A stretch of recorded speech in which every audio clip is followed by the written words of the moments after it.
Distressing footage shows the desperate scenes at an emergency ward in Italy as trolley-bound coronavirus patients wear plastic bubble helmets and gasp for air as the country's spiraling death rate soared above China's, with the Bergamo hospital's ICU completely full. Medics, who are reportedly calling it the apocalypse, are seen dashing between patients amid the screech of air-escaping tubes and alarms beeping, trying to keep the infected alive. The bubbles, which cover the entire head and cause staff great communication difficulties, attempt to equalize the air pressure in the lungs. It comes as army vehicles have been shipped in to move dozens of coffins from the virus-hit city, which has recorded 93 deaths, pushing Italy's national toll beyond China at 405 on Wednesday.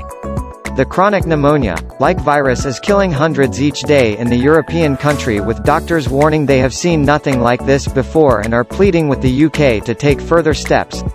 Hospitals across northern Italy are overwhelmed as the virus spreads out of control. Asked if COVID-19 is like the flu, Dr. Roberto Cosentini, speaking to Sky News in the ward, said, "No, it's utterly another thing. More pneumonia than flu. It's very severe pneumonia, and so it's massive strain for every health system." The doctor went on to say, "Every day we see 50 to 60 patients who come into our emergency department with pneumonia, and most of them are so severe they need very high levels of FiO2 or oxygen."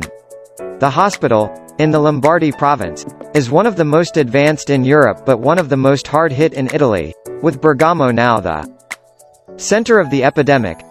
Other footage shows patients on trolleys in wards, with reportedly every available space, including meeting rooms, being used for patients, with staff desperate for other nations to see what is happening and go into complete lockdown or face the same. Anesthetist Dr. Lorenzo Grazioli said, "What would suggest is just shut down to stop all of the outbreak and not come into this kind of situation that is very difficult to manage. I have never felt so stressed in my life. I am an intensivist. I am quite used to intense moments. And choices and people are critical and will die without any treatment. Then you make the difference. But when you arrive at this point you realize you are not enough. We have 100 anesthetists here. We are doing our best. Maybe it's not enough.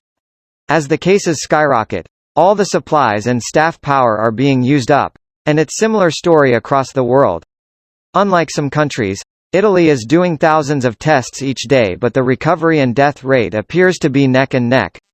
Coffins are being transported to crematoriums in neighboring cities, with the ashes to be later brought back to Bergamo, with funerals said to be taking place at rate of 2 an hour at some facilities, reports Sky. Many of the dead can't have funerals due to the high demand and are being taken to chapels, while coffins have already filled 2 hospital mortuaries and cemetery morgue.